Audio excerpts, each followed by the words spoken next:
The World Unfiltered. It's going to be a good deal. It's going to be a deal with no nuclear weapons.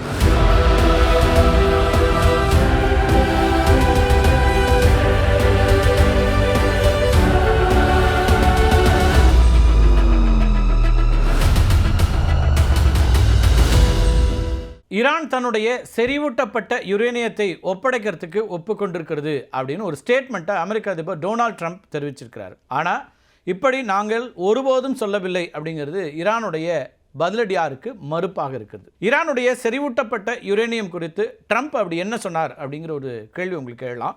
அதை இப்போ நம்ம பார்த்துடலாம். Iran இறுதியாக வழிக்கு வந்திருக்கிறது.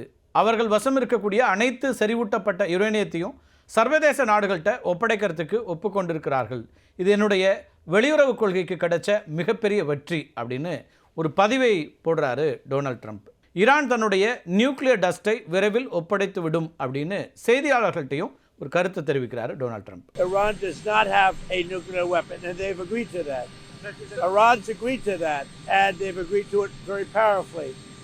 They've agreed to give us back the nuclear dust that's way underground because of the attack we made with the B-2 bomber. ட்ரம்போட இந்த ஸ்டேட்மெண்ட்டை Iran அரசாங்கமும் அதே போல் அதனுடைய அணுசக்தி அமைப்புகளும் மறுத்திருக்கிறாங்க. எங்கள் மீதான அனைத்து பொருளாதார தடைகளும் முழுமையாக நீக்கப்படாமல் 1 கிராம் யுரேனியத்தை கூட நாங்கள் வெளியேற்ற மாட்டோம். இதுதான் ஈரானுடைய திட்டவட்டமான ஸ்டேட்மெண்ட்டாக இருக்குது. யுரேனியம் செறிவூட்டல் ஈரானுடைய இறையாண்மை சார்ந்த உரிமை அப்படின்னும் அழுத்தங்களுக்கு பணிந்து அணுசக்தி திட்டத்தை கைவிடப் போவதில்லை அப்படின்னும் ஈரான் பதிலடி கொடுத்துருக்கு. சரி, ஈரானுடைய அணுசக்தி திட்டம் மற்றும் யுரேனியம் செறிவூட்டலுடைய வரலாறு இருக்கு இல்லையா, அது பல தசாப்த கால அரசியல் மாற்றங்களையும் சர்வதேச மோதல்களையும் கொண்ட ஒரு ஹிஸ்ட்ரி. அது ஈரானுடைய அணுசக்தி பயணம் பலரும் ஆச்சரியப்படக்கூடிய வகையிலானதாக இருக்கும். அமெரிக்காவோட உதவியோடு தான் முதல்ல இது தொடங்குது. சோவியத் யூனியனுக்கும் அமெரிக்காவுக்கு இடையில் நிலவிய பனிப்போர் காலத்தில் அணு ஆயுத போட்டி உலகை அழித்து விடுமோ அப்படிங்கிற ஒரு அச்சம் இருந்துச்சு. அதை தணிக்கிறதுக்கு அப்போ அமெரிக்க அதிபராக இருந்த ட்வைட் டி ஐசனோவர் ஒரு வேலை பண்ணுறார். ஆட்டம்ஸ் ஃபார் பீஸ் அப்படிங்கிற ஒரு திட்டத்தை கொண்டு வர்றார்.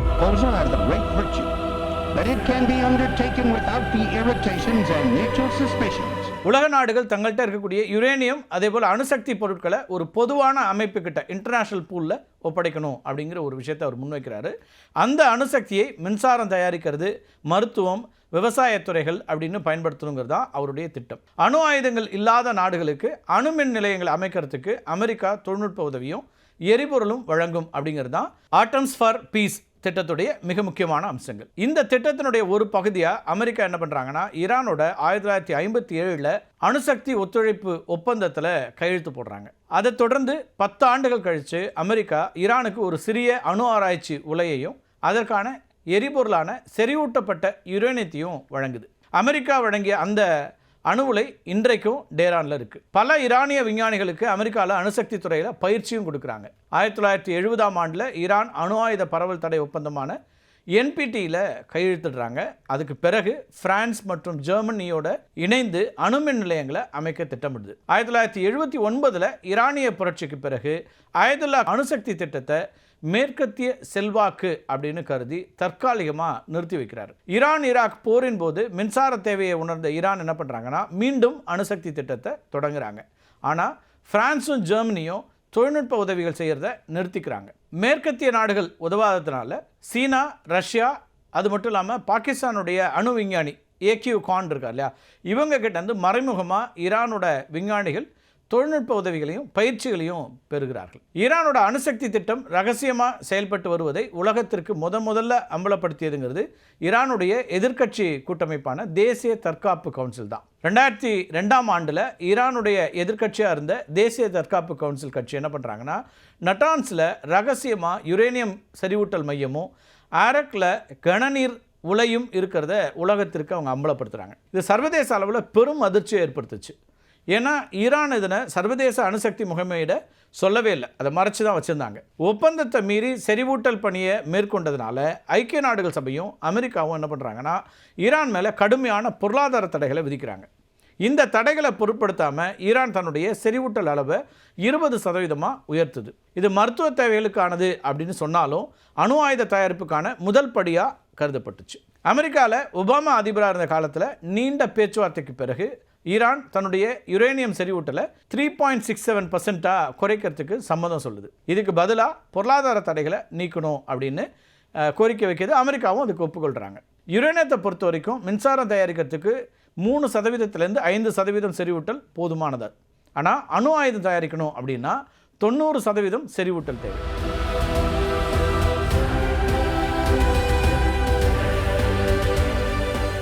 ஈரான் தற்போது வரைக்கும் 60% வரைக்கும் செறிவூட்டி வைத்திருப்பதா அமெரிக்காவும் இஸ்ரேலும் குற்றச்சாட்டை முன்வைக்கிறாங்க. 2017 அமெரிக்காவுடைய அதிபராக பதவியேற்ற டொனால்ட் ட்ரம்ப் ஈரானுடனான அமெரிக்காவோட ஒப்பந்தத்தை மோசமானது அப்படின்னு சொல்லி அதுலேருந்து விலகிறார். இந்த ஒப்பந்தத்திலேருந்து விலகிறார். ஒபாமா காலத்தில் ஒப்பந்தம் வருது, அதுக்கு பிறகு ட்ரம்ப் அதுலேருந்து விலகிறார்.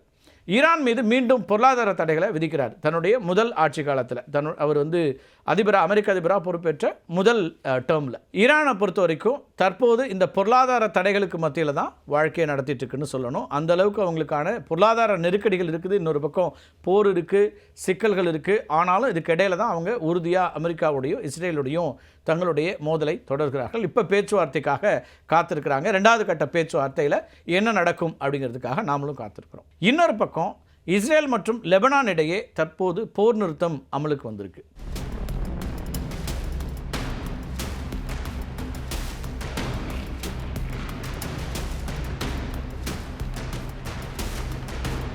அமெரிக்க அதிபர் டொனால்ட் ட்ரம்ப் முன்னிலையில் மேற்கொள்ளப்பட்ட பேச்சுவார்த்தையின் பலனாக 10 நாட்களுக்கு தற்காலிகமாக போர் நிறுத்தம்ங்கிறது அறிவிக்கப்பட்டிருக்கு.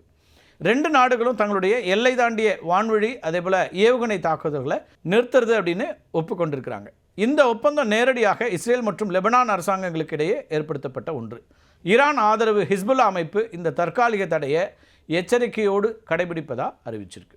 இஸ்ரேலிய இராணுவம் தெற்கு லெபனானில் சுமார் 10 கிலோமீட்டர் சுற்றளவை பாதுகாப்பு மண்டலமாக தன்னுடைய கட்டுப்பாட்டில் வைத்திருக்கும் அப்படின்னு அறிவிச்சிருக்கு. போர் நிறுத்தம் அறிவிக்கப்பட்டதை அடுத்து போர்னால் இடம்பெயர்ந்த லெபனான் மக்கள் தங்களுடைய சொந்த ஊர்களுக்கு திரும்ப தொடங்கியிருக்கிறாங்க. போர் நிறுத்தம் அமலுக்கு வந்த சில மணி நேரங்களிலேயே இஸ்ரேல் சில இடங்களில் தாக்குதல் நடத்தியதா லெபனான் இராணுவம் ஒரு குற்றச்சாட்டை முன்வைக்கிறாங்க. இந்த 10 நாள் அவகாசத்தை பயன்படுத்தி ஒரு நிரந்தரமான அமைதி ஒப்பந்தத்தை ஏற்படுத்தணும் அப்படிங்கிறது அமெரிக்காவுக்கும் மற்ற நாடுகளும் தீவிரமாக முயற்சி செய்கிறாங்க. ஒரு பக்கம் ஈரானோட சண்டையிடக்கூடிய அமெரிக்கா சீனாவோட மோதல் போக்கை அதிகரிச்சுக்கிட்டே இருக்குது. ட்ரம்ப் நிர்வாகம் விதித்திருக்கக்கூடிய கடுமையான பொருளாதார தடைகள் மற்றும் கடல் வழி முற்றுகையை உடைக்கிறதுக்கு சீனா ஒரு புதிய நிதி மேலாண்மை முறையை கையில் எடுத்திருக்கு. ஹார்முஸ் முடக்கப்படும் அப்படின்னு ட்ரம்ப் அறிவித்த போதே சீனா அதுக்கு கடுமையாக எதிர்ப்பை பதிவு பண்ணுது, உங்களுக்கு நினைவு இருக்கும்.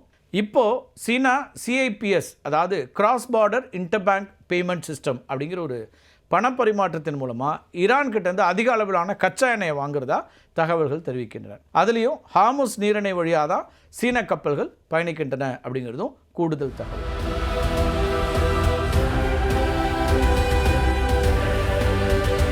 கடந்த சில நாட்களில் முன்னெப்போதும் இல்லாத வகையில் ஒரு நாளைக்கு 1.22 ட்ரில்லியன் யுவான், அதாவது சுமார் 17 லட்சம் கோடி ரூபாய் மதிப்பிலான பரிவர்த்தனைகளை கையாண்டு சாதனை படைத்திருக்கிறது.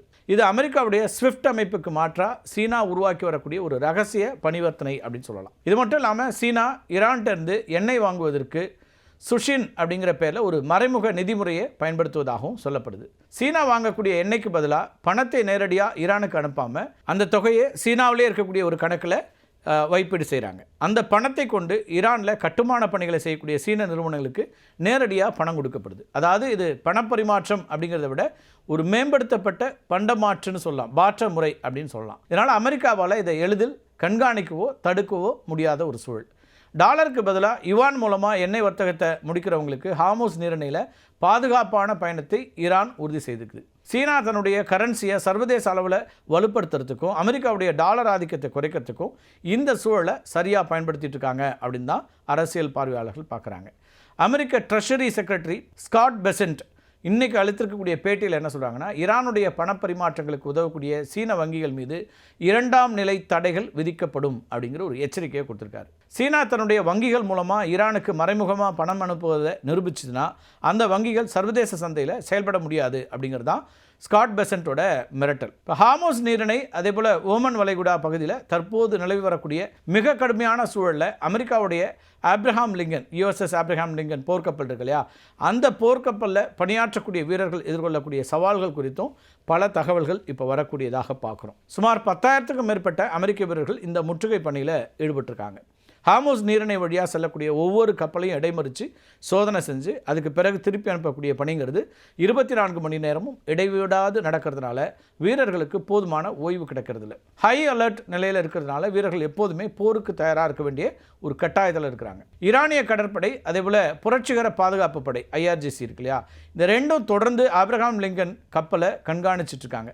கடந்த வாரம் ஈரானுடைய காடர் குரூஸ் ஏவுகணைகள் இந்த கப்பல் குழுவை குறிவச்சு ஏவப்பட்டதாக சொல்லப்படுது.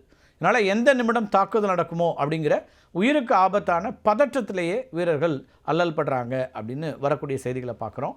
அமைதி பேச்சுவார்த்தைகள் ஒரு பக்கம் நடந்தாலும் களத்தில் இராணுவ முற்றுகை நீடிக்கிறதுனால வீரர்கள்ட்ட ஒருவித பாதுகாப்பற்ற தன்மையும் நிலவுது. குறிப்பாக ஈரான் தன்னுடைய கடற்கரை பகுதிகளில் கன்னி வெடிகளை பரப்பி வருவதா வரக்கூடிய செய்திகள். இந்த நேவல் மைன்ஸ் இருக்குல்ல, இதை பற்றி நிறைய நம்ம பேசியிருக்கிறோம். கப்பலில் இருக்கக்கூடிய வீரர்களுக்கு பெரும் மன உளைச்சலை ஏற்படுத்துது இது. இந்த பகுதியில் ஈரான் மற்றும் அதனுடைய ஆதரவு அமைப்புகள் தொடர்ந்து GPS ஜாமிங் மூலமாக ஸ்பூஃபிங் செய்துட்ருக்காங்க. இதனால் கப்பலோட வழிகாட்டுதல் அமைப்புகள் அதுபோல் தகவல் தொடர்பு சாதனங்களை பராமரிக்கிறதுலையும் அவங்களுக்கு ஒரு பெரிய போராட்டத்தை சந்திக்க வேண்டியிருக்கு. ஒரு சின்ன தப்பு கூட 2 நாடுகளுக்கு இடையில் பெரிய போரை மூட்டிவிடும் அப்படிங்கிறதுனால மிகுந்த கவனத்தோடு செயல்பட வேண்டிய ஒரு சூழலில் இருக்காங்க.